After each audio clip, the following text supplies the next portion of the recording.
In order to understand what is going on with your child, you need to understand that their genes and their environment are very much dictating what they can and cannot do every day.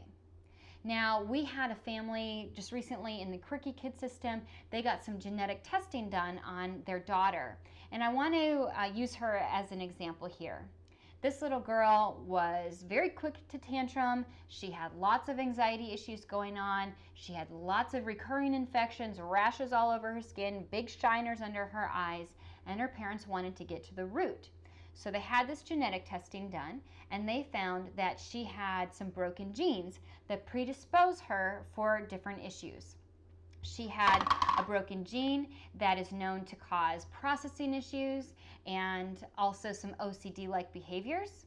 She had a broken gene that predisposes her for anxiety and depression.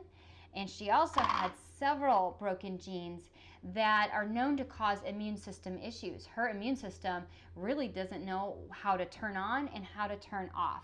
And that is what was creating all of these issues that she was most certainly tipped over into. Okay, now in mainstream medicine and the traditional thought of how to handle these issues is to provide good things in your environment. And this is pretty much what we're probably all doing. You are doing everything you can to be a good parent, provide a safe home, safe environment for your child.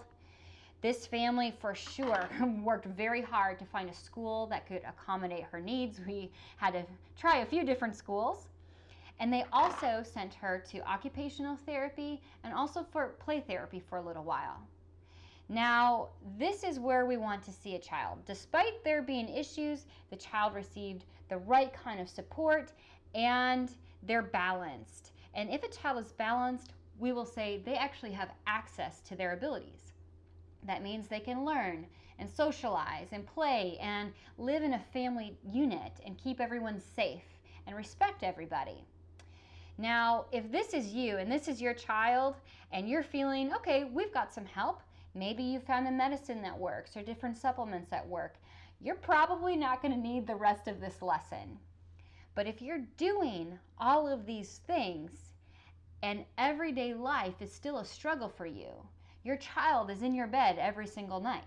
They won't go to the bathroom. You can't go through a day without hearing some sort of complaint from their teacher or a family member or anybody who has to socialize with your child. Why is that happening? Well, we now understand that there are 4 major underlying issues that affect the majority of children with any type of issue. That could be a behavioral disorder, mental health disorder, developmental disorder, or just chronic, constant health issues or behavior issues. And what are those? The very first one is your child's health and nutrition. The second one is sensory integration, and this is where we consider the activity and movement that they've had from birth. So everything that they are or are not doing on a daily basis. The third one is we need to consider anxiety. This is how your child handles the stress in their lives. And this is also where we include trauma. Now, we have a lot of families in our program who fostered or have adopted a child, and then we've got a lot of issues afterwards. But a trauma can also be, there was a death in the family, or mom and dad got in a divorce, and the child just doesn't quite know how to cope with that.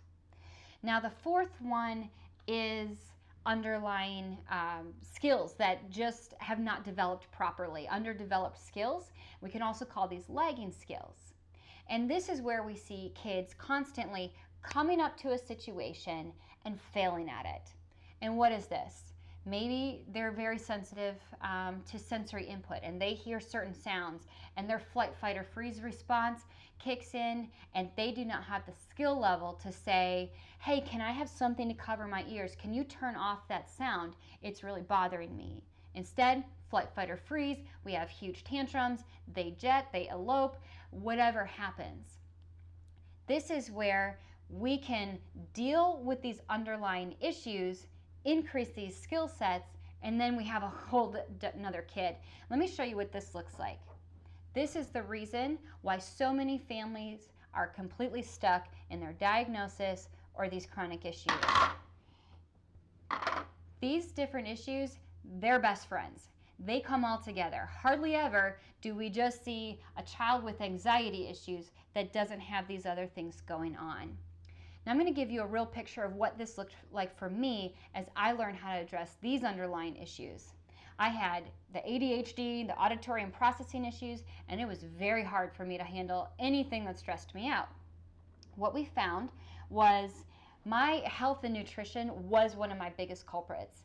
And in my genetic testing, I actually have found that I am not even able to process gluten. So it was giving a whole inflammatory response in my body and setting everything else off, my central nervous system, my sensory system, and that is why I was constantly running up against failure.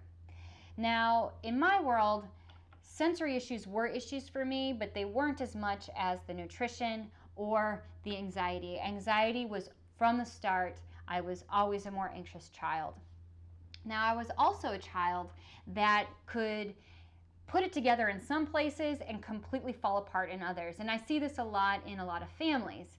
And this is where they're like, well, we're okay here, so does that mean we're okay even though they're not doing good at school or they're not doing good at home? And I would say, it didn't work out for me. I ended up with an anxiety and depression disorder. So we don't want this to happen to your kids. For me, in my safe place, I would come apart. At school, I could keep it together enough, and all of the pressure of being, so disturbed by all of the things that I couldn't do every day, I just completely fell apart at home. And that's what we see a lot in kids. But here's what we can do. No matter what level of burden you have on or your child has in any area, we can control these factors. We simply address the underlying issues in a systematic way, and now what happens? Your child is more balanced and they are able to access their abilities.